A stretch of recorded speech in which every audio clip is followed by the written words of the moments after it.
We're back here at the Father and Son Pastime podcast, talk show, host, radio, all that good stuff. We are now focused on the NLs, Yes. predictions, as well as analysis. Starting with the NL East. Yeah. Dad, who wins the East next year? I think the Nationals, I just Well, love. not a repeat, because they didn't win the East last year. No, They were a wild card. card. Yeah. So I think the Nationals have enough parts of the puzzle. I think they're going to add to it, but I think team chemistry takes them. Don't forget the second half of the year, the Nationals had the best record in baseball. Yeah. And that would They definitely didn't have it the first half. Correct. Yeah. They were like 12 to 14 games below 500 in like late May. But they came around. They have, some really great players. They seem to have fun together. They may end up missing some pieces, but they'll gain some pieces. I just like the team chemistry. And I think right now I'm a big Nationals fan. The Braves will be nip and tuck. Braves have some young talent. I think they will add there as well. The Phillies are going to be real competitive. I think the National League East is going to be the most competitive division in baseball, and then the Mets and Marlins round out that division. But the National Braves, Phillies in a dogfight to the end. That's pretty fair, I think. Question for you before we pick apart individual teams. You think Acuna or Soto is better? Ronald Acuna or Juan Soto? I think Acuna's a year older, so that doesn't really matter. I think Acuna's better. I think Acuna's better too. Yeah. Yeah, I think he's faster. He needs probably somebody to say, hey, this is when to showboat and when not Both to are showboaters. Are you kidding me? The Correct. Soto shuffle has him grabbing his junk. You remember that? It's just he just grabs it like. Well, maybe when it's that big that you need to put it back in place. You know that feeling. Jesus. Okay. All right. I guess that's on me for opening that up. Let's start with the Nats. Okay. And Soto, don't forget, he was in Harrisburg, and we could have seen him in Harrisburg, but we did get the bobblehead. But, just guys that just go through the minor league system in like a year and a half. That's how good they are. So, yeah, I'm big fans of both. Go ahead. I'm just going to move on from that whole... Strike that from the record if there's a court reporter here. This is full of evidence. So, the Nationals, in kind of typical fashion of any World Series team, have the most roster losses out of any Major League Baseball team. Yeah. Most people hitting free agency. Significant. I think over 10. They got Gomes back, but I'm counting him because 2 weeks ago it would have been on the list. Strasburg, Zimmerman, Rendon, Howie Kendrick, Cabrera, Brian Dozier, Danny Hudson, Jeremy Hellickson, Fernando Rodney. And they've already lost Gerardo Parra to Asian. Korean. Yeah, Korean League. Yeah. Asian League. Well, that was what we said before. Anyways, so big losses. One's gone already. One's back. Needs a new Baby Shark to lead that off. Yes. I don't know. I see Suzuki, honestly, kind of Baby Shark. Yes. It's really fun to do. It's very fun. Yeah, when you have 45,000 people doing it, it's a lot of fun. It's pretty fun. But again, they need help everywhere. Their outfield's, I think, the only area that's good. No third baseman, no second baseman, no first baseman. You could call Corbin 2, so you need either a 2 or 3 starter. Yeah. And then you Michael need to set A. up... Taylor might be a trade bait. Yeah, I've heard that. Yeah. We did see him in Harrisburg. We don't know how he got a September call-up. He was terrible in Harrisburg. Because the center fielder got hurt. Well, I think it's just speed. Yeah. I think it's just speed. Yeah. But again, so they need help kind of everywhere. We've kind of gone over some of those options. I don't think they have the money to sign back all those players. I do think they get Ryan Zimmerman back. It's not a name we talked about yet. Contract. Yeah. I think Kendrick and Rendon, so the infield stays the same, but they lose out on Cabrera. They don't get Dozier they lose out on Strasburg. They don't get Cabrera or Dozier back, nor Hellickson. I think Rodney retires as a champion. I think you should. But Hudson, Kendrick, Rendon, Zimmerman, no Strasburg. They've picked up some really good players at the deadline, by the way. They've made some good trades. So good. You good have for to. Rizzo. Yeah, you have Rizzo to. is a wheeler dealer, and he should be the GM of the year. I don't think the Nationals win the East like my dad does. I think they're another wild card team. Okay. Hopefully. It depends what they do in the offseason. If they strike out and don't get most of those guys back, they don't go back to the playoffs. Mm-hmm. Braves don't have that much losses outside Donaldson, which I really think Donaldson and Keuchel, I guess, are the two major names. And they lost to Hara too. Yeah. Yeah, re-signing Martin, getting Smith. Yeah. And re-signing O'Day are really smart. They definitely need some starters, and then some bench players in my mind if they don't get Donaldson back, and they'll have to pair Camargo with some other third baseman, or they go with Moose, or I just don't see Camargo being their opening day third baseman. That's a fun team going to watch though. They seem to do well. It's gonna be real fun. You said Philly was next for you? Yeah, I think the Phillies want to spend some money. I would love to have a private interview with Harper when he watched Game 7 and saw his. He was very happy for them. I know that, and I'm just thinking, down deep that it would have said, if. But who knows if he'll get a ring, I think he will. Yeah. I think Harper gets a ring before Trout does. Yeah, but he signed a 12-year deal. He's stuck in Philly. Unless he wants to get traded and someone wants to take on this contract, but... Yeah, that's a hell of a contract. He'll probably be. But I think Philly's going to be improved. Yeah. They fell apart in the second half of the year.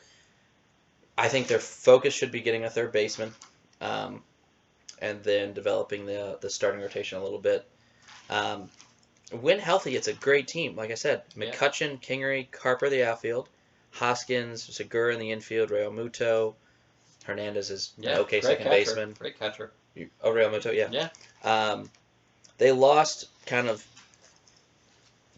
role players, if that makes any sense. Dickerson, Hunter, Nicasio, Smiley, Logan Morrison, Dan Straley, and Brad Miller. Brad Miller probably the biggest name in that bunch in terms of offense in my mind. So we'll see what happens. Again, they have some abilities to get a free agent or two. They have some financial stuff. I just don't know how deep that goes with already what's on the books. So I think Braves have the most available funds right now, honestly, even with the signings they've done with Denard, O'Day, Smith, and Martin. Phillies lack a bullpen. That is a big part of this year is a bullpen. They all have bad years. They have decent players when they're good, but Neris, Robertson, Yeah, and then Arrieta going down. Yeah, I kind of look right now because it's very hard to predict, obviously, who is, taking a parade this time next year. No, I mean, seriously, well said. Pretty much.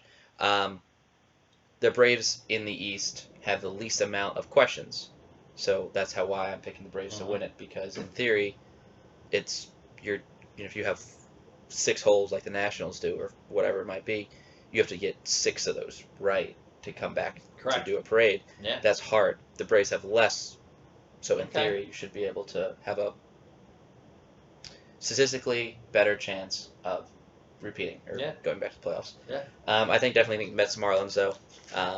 Yeah, but Mets have talent and they just keep squandering it. It used to be one of the best rotations in baseball. Yeah. And now Wheeler's gone. Frazier's gone, and then some, again, role players: Rajai Davis, Brad Brock, former Oriole, and Juan Lagares. But I mean, Cespedes, question mark. They still have 2 or 3 really good starters that just they can't get any help from the rest of the team.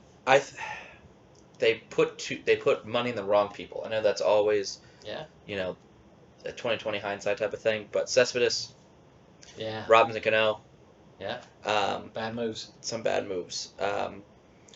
Good players for them. Michael Conforto, obviously their first baseman. Polar Bear Alonso.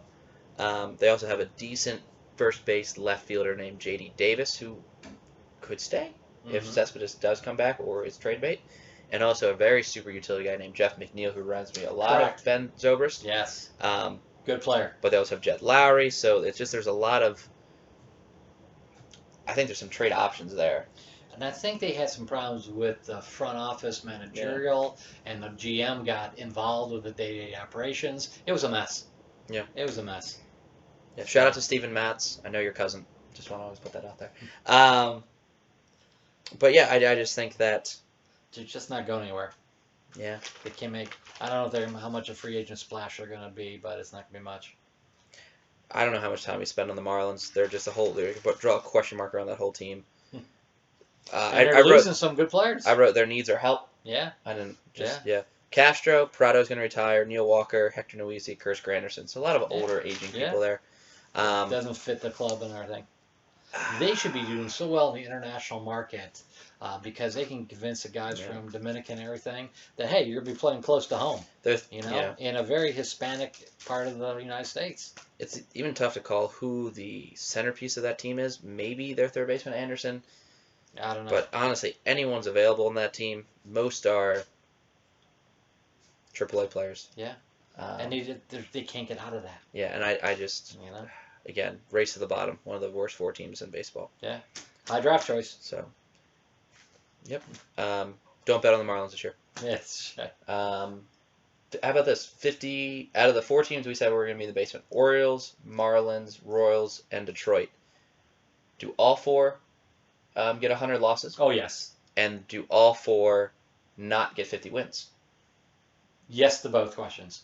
I think the only team that may get above 50 is Kansas City. The rest will be below. We'll see what happens, obviously, in these next couple months. Yeah.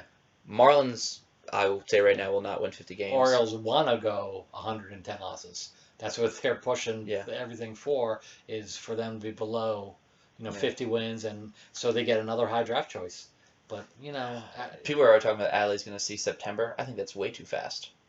Like, you can't rush him that quickly. Well, you know what? He'll start at Bowie, and if he does well with Bowie, he might go right Bowie to Camden Yards. Too fast. I agree, but they don't have a catcher. I'm sorry, Chance, but correct. Sold bobbleheads to your dad, Chance Cisco. That's right.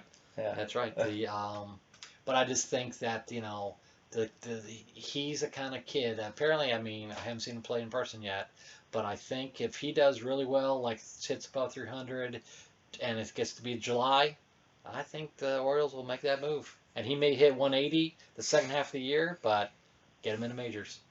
And hopefully he draws some people in the ballpark. It was pathetic last year. They lost. It was a 30% drop in attendance from 2018 to 2019. 30% drop.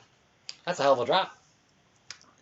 Anyways, I think we're actually kind of similar on the same page with the NL East. We haven't been totally off the same page. I didn't make a prediction on like who's going to finish in 2020, but so far really haven't been totally obviously, I think your dead last team's going to be first. So we're all kind of similar there, but we're going to talk about the Central because he's got some very interesting picks going for the Central.